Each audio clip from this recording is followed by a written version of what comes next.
Hey guys, so it is spring and the sun is finally out, so we are going to take care of a project that I've been meaning to do for a little while, and that is the tractor service. We typically do oil changes and maintenance in spring. It's just, you know, the tractor's been sitting for a little while, all the vehicles have been sitting for a little while, and it's a good time to take care of it. But this happens to also be the 50-hour service for this tractor, and so we're going to be changing all of the fluids. It'll be hydraulic transmission fluid, oil, and the front differential gear oil.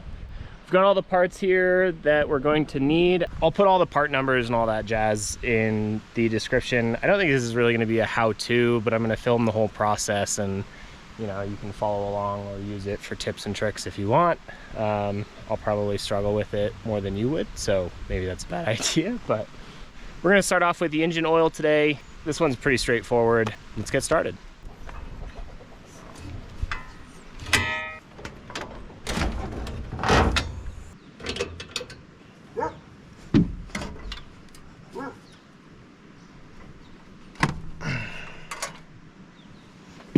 So for this tractor, we have a drain plug right up underneath here. I'll show that to you. And here's the oil filter and oil fill. I gotta double check my notes exactly how much oil it takes, but manual will say so. And let's get started. There's something really interesting going on here. I have the backhoe attachment for this tractor, and there's this support bar right here. I've seen other people who change their oil that this is actually on this bolt hole, and it causes the oil to drip all over this bar and, you know, makes a huge mess.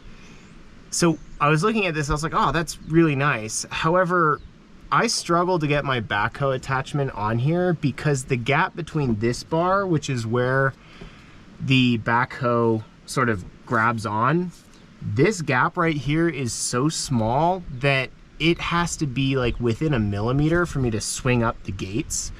And so I've always thought that they put this in the wrong spot. Up until now, I thought that I would move this bar so that it would be easier to put the backhoe attachment on, but I can see why that would get in the way of the oil drain plug. So, you know, I don't know what it's supposed to be.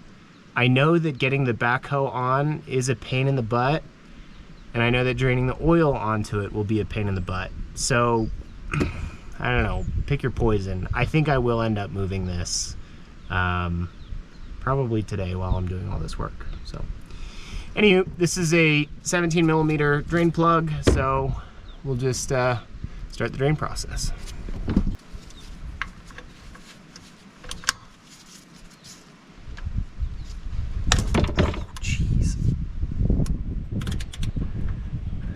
Some of the factory paint was still holding on to that piece.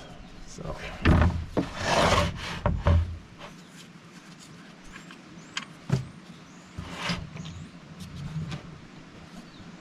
was a huge drain pan and I still made a mess. Let that drain. So I did look it up. It is 4.3 liters of oil. Looking at the drain plug, threads look good, seals look good, so we're just gonna go ahead and put this right back in here. There we go. You don't have to crank it on there, just enough so it's not gonna wiggle loose. Clean it up a little.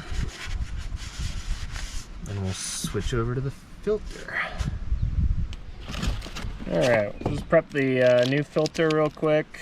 This is a TYM part, but Branson was bought by TYM, so they're all interchangeable nowadays, and TYM is now the supplier of all the parts. But we're gonna pre-fill this and rub a little oil on the seal so that this is ready to go.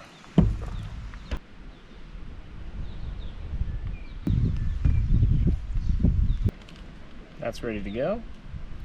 Could have taken the other one off first to let it drain, but got ahead of myself. Strap wrenches are probably better for this. but I don't intend to reuse this, so.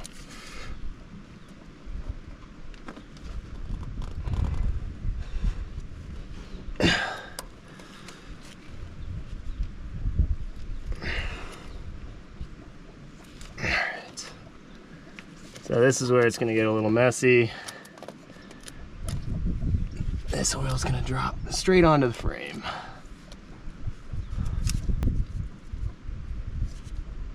Yep.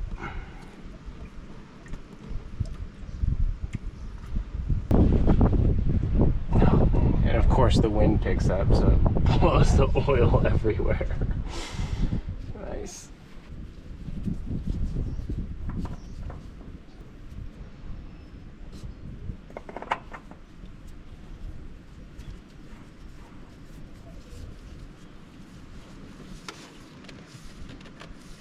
You don't have to crank this down either, just hand tight. Clean up your mess and you're good to go.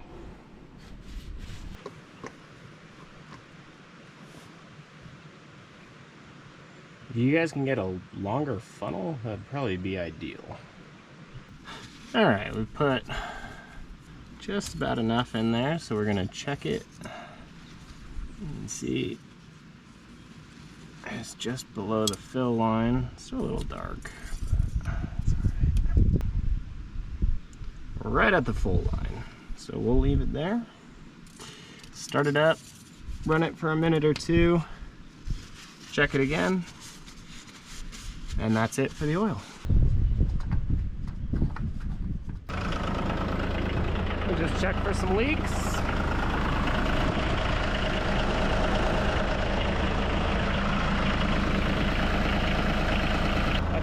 For a minute, check the oil again, top it off if we need to, and then we'll move on to the hydraulic fluid.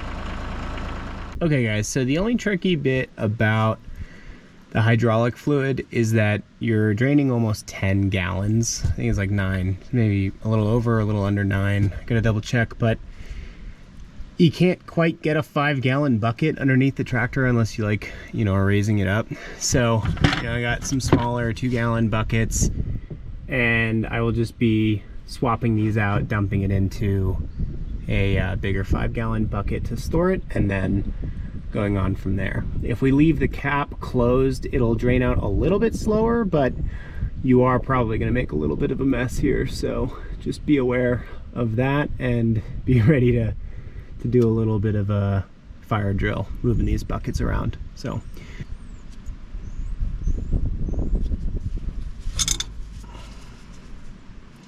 That wasn't on there very tight. Alright, let's see how we can do this.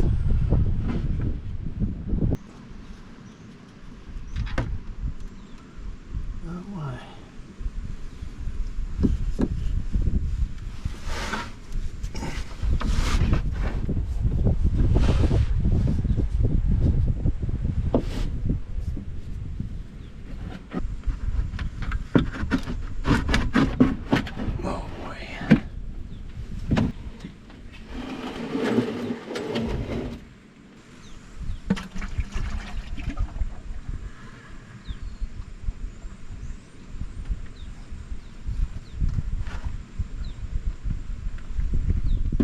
It's moving, but it's not going too fast.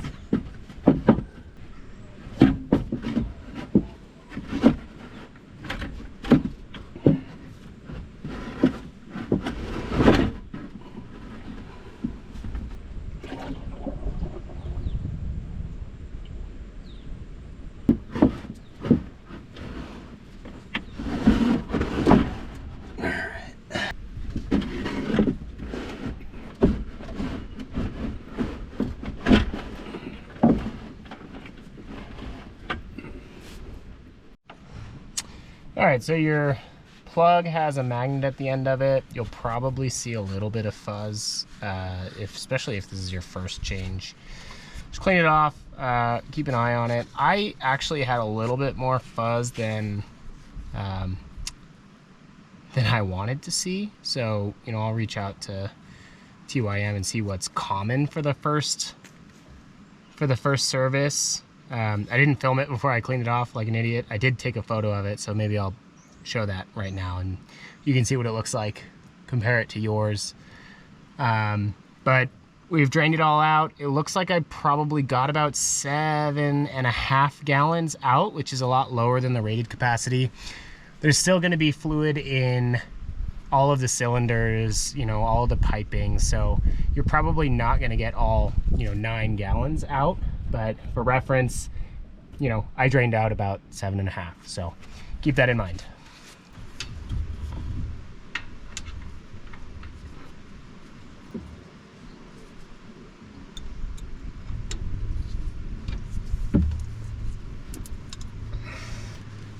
All right, so I don't know if you can see these now. You got 2 filters for hydraulic.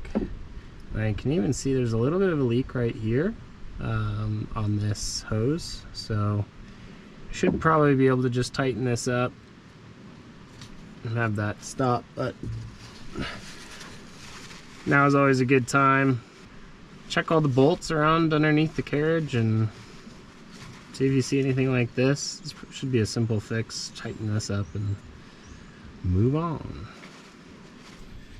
Now you can see I'm trying to get this filter off, and unfortunately this style of clamp might not be the best option. I can't get a good enough grip on it. I can't get in here at the ends with the teeth. This is in the way, and there's not enough grip on the center of the can here for these to bite into. So one of those strap style filters would probably be way better here. I'm gonna have to figure out how to get this off somehow. There's always the classic just put a screwdriver through it and twist that way, which might work, but it's also a little awkward to do that. So and screw with this a little while longer. See if I can get good enough grip on here.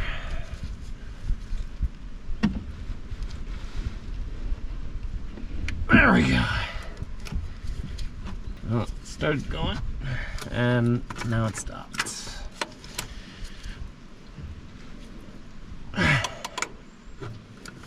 Shoot.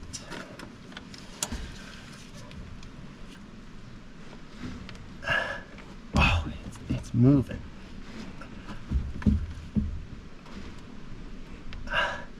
Oh man, I am bending it. That's the reason why it's even moving a little.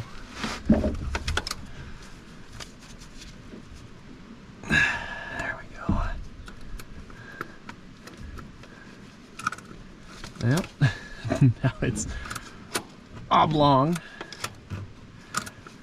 I can even get in here now. Oh, jeez. Yeah, definitely use a strap style filter on this.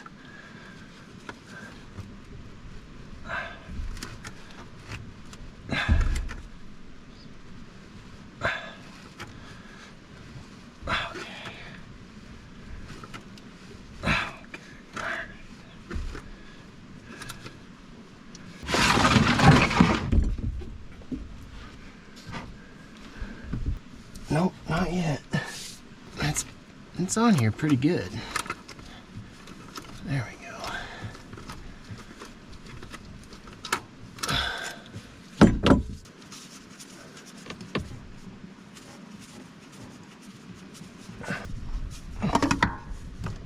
Oh yeah.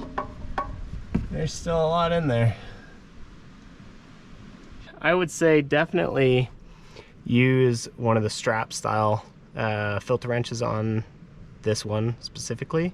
It's just a little tight to get in there with one of the wrenches, but we'll let this drain out and we'll prep the next one.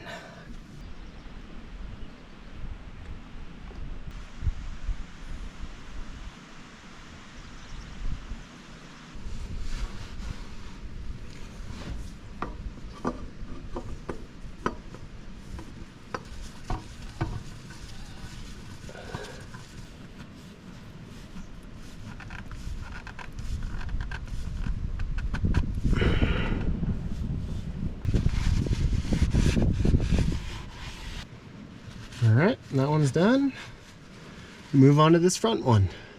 This one is quite a bit easier to access.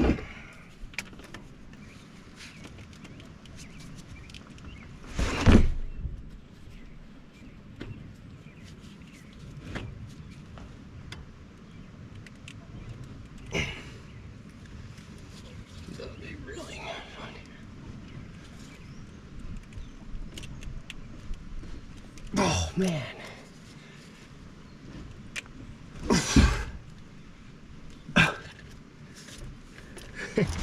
They really cranked these ones on there from the factory. Or the dealer, I don't know who assembles these.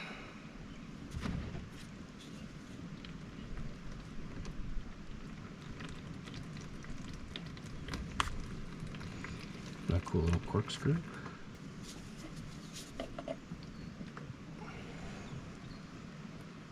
We'll prep the other one just like we did the last. Fill it up a little bit, soak the filter, get the O-ring a little lubricated, and put it on. You know, one thing I noticed when I was putting this one back on, to me it almost looks like there's a little notch right here. Hard to see it, but it's definitely not a smooth piece. It's almost like the ridge was cut down a little or grinded on. I don't know. I would imagine that would certainly cause a leak if I were to look at it, but just another thing to reach out about.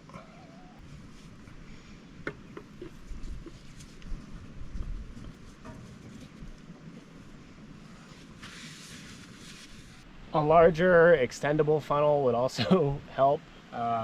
I just have this really small one, so it's going to take a long time to fill, but at least it'll reach. So.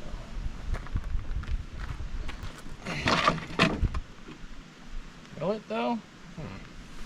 After a little bit of trial and error with that 5-gallon bucket, it's clearly like there's no way I'm going to be able to lift it into here. These rear remotes are right in the way, so I can't tip it while using the funnels that I have. I've tried a couple different sizes and it's just sort of, it's not gonna work out. So I'm gonna use a smaller transfer container, 1 gallon at a time, and use the funnels that will work and just do it the slow way. So let's start working on that.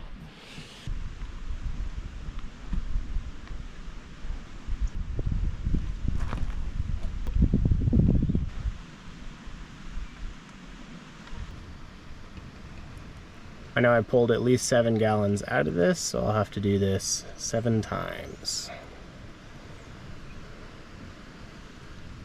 I won't make you watch this whole thing. So there was the first 5-gallon bucket. Definitely slower than if you had a larger funnel, but it's doable. So I know I pulled at least 7 gallons out of this, so I'm gonna do 2 more of these jugs and then start to check it. All right, so by checking the dipstick, it's actually telling me that with the 7 gallons I put in here, it is full. So I'm gonna start the tractor, exercise some of the pistons a little bit, and then check it again. And I expect we'll probably have to put in a little bit more.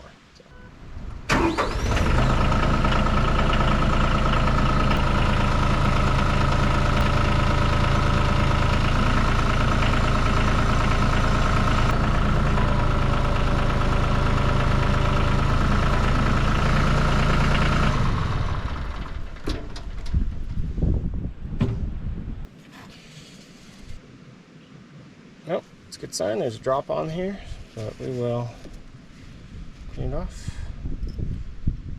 I typically don't screw it back in, and see, there's a drop there. So I think, as far as I can tell, that's good. I will keep an eye on it for the next couple times I turn on and off the tractor. And we can move on to the front gear oil. This one's pretty straightforward. There's a drain plug on each side, and then one fill cap on, I guess, call it the driver's side if you want. These are also 17mm bolts, and we'll just crack them open.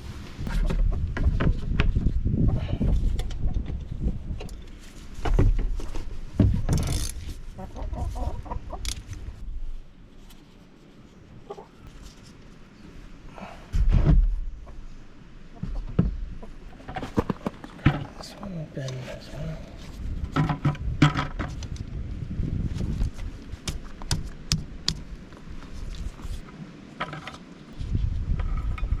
Yep. I thought I was level. Open up the top.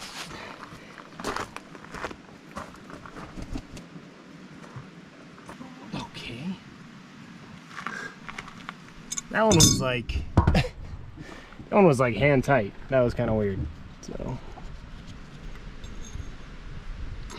there's a dipstick on this one, so you can tell. And once I popped that open, this one started draining quite a bit more. So we will let that drain. The other one's going quite a bit now too. Stuff is pretty thick, so we'll give it maybe 5 minutes, come back to it. Still draining.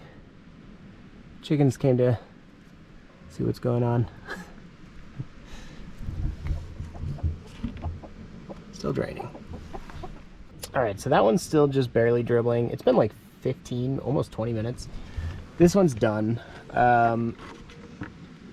My tractor is pretty level.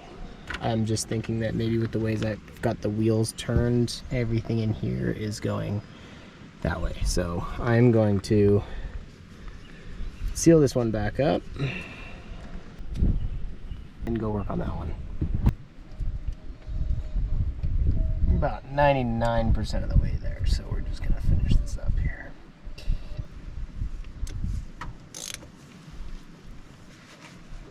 So this tractor takes 1.69, of course. All right, as I was saying, this tractor takes 1.69, so 1.7 gallons, less whatever doesn't want to come out. So I've got 2 gallons here. We'll just get going.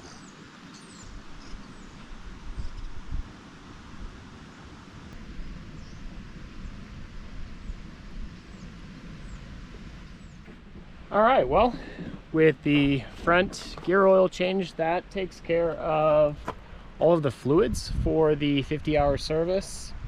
The rest of it is just sort of inspections and check and replace if need be. I've kind of gone through it and looked over everything, so last but not least, just put it together, and that's that. So overall, pretty simple, not too bad, didn't take too long. I mean, geez, the oil change itself maybe took 10 minutes. I mean, the oil was really fast. Hydraulic fluid was a little bit more complicated, but I think that's only because I didn't have the right funnel. If you had a large funnel and you could put the 5-gallon bucket right up to the tractor and just dump it in, I think you'd be good to go. A strap oil wrench would make that a little bit easier. It was tough to get into a couple of the spots with that wrench, but simple job. Again, didn't take that long, and next service I think is in like 300 hours or something. So anywho, thanks for watching. Take it easy.